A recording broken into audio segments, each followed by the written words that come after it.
So Warriors vs Rockets Game 1 was an interesting game, a hard-fought victory for the Warriors.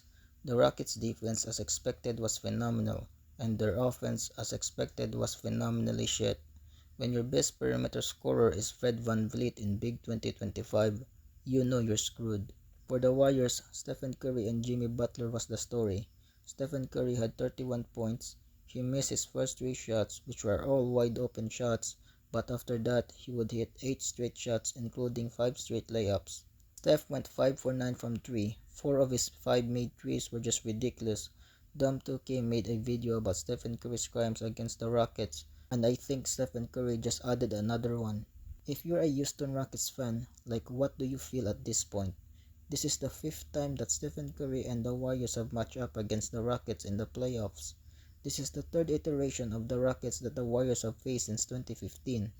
The first being the James Harden-Dwight Howard Rockets, then the James Harden-Chris Paul Rockets, and then a rebuild and after getting quality players like Şengün and the most religious man in basketball, Amen Thompson, the first guy you see in the playoffs is Stephen Curry.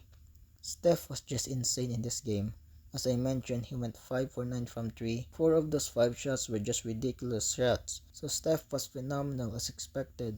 But it wasn't just Steph that put the Warriors on his shoulders. He was helped out as well by Jimmy Butler, who had 25 points, 7 rebounds, 6 assists, and 5 steals. A phenomenal game for Butler on both ends of the floor. He sealed the victory with a sidestep jump shot over Şengün. Draymond as well had a good game. In other words, he did not get into a fight, only a mini scuffle with Şengün, which is good. Pods also had a good game. So was Moody, who hit an important corner 3 late in this game. GP2 and Guy Santos gave some quality minutes off the bench, so a great offensive game for the Warriors, especially with the context of going up against a really good defense in the Rockets. The Warriors had a 23-point lead at one point in this game, which as expected, they blew. However, the way they blew this lead was extremely weird. Usually blown leads happen when the other team is just hitting shots after shots and can't be stopped. However, in this game, the Rockets came back with their suffocating defense and also by just missing shots. They just miss shots and get the offensive rebound and sometimes multiple offensive rebounds in the same play and get a layup and a foul, and that's how they got back in this game. Watching the Rockets try to score and the Warriors rebound was phenomenal hoops.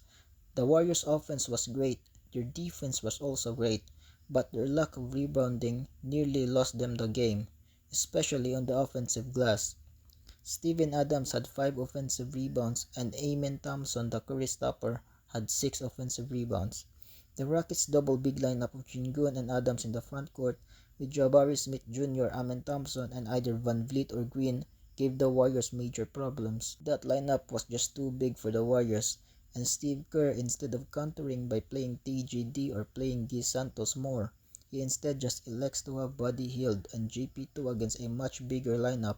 Thankfully, however, with less than 6 minutes remaining in the game, the most faithful coach in the NBA, Ime Udoka, subs out Steven Adams and elects to go with a more offensively capable lineup, which backfired, as that lineup was a good matchup for the Warriors' small ball lineup, which closed the game very well. For Game 2, Steve Kerr needs to cut Buddy Hield's minutes. I really don't want to see Buddy Hield play.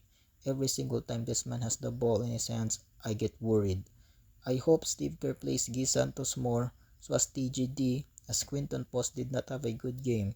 He looked lost out there against a veteran center in Steven Adams. Maybe TGD's athleticism might be a good matchup against the frontcourt of Houston, and it also allows the Warriors to be a bigger team. Maybe play TGD and Quinton Post together. Let's see how that looks.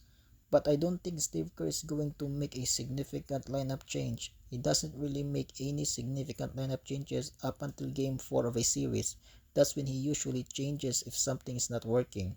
But yeah, thank you to Stephen Curry and Jimmy Butler, as they were instrumental in giving the Warriors the Game 1 victory.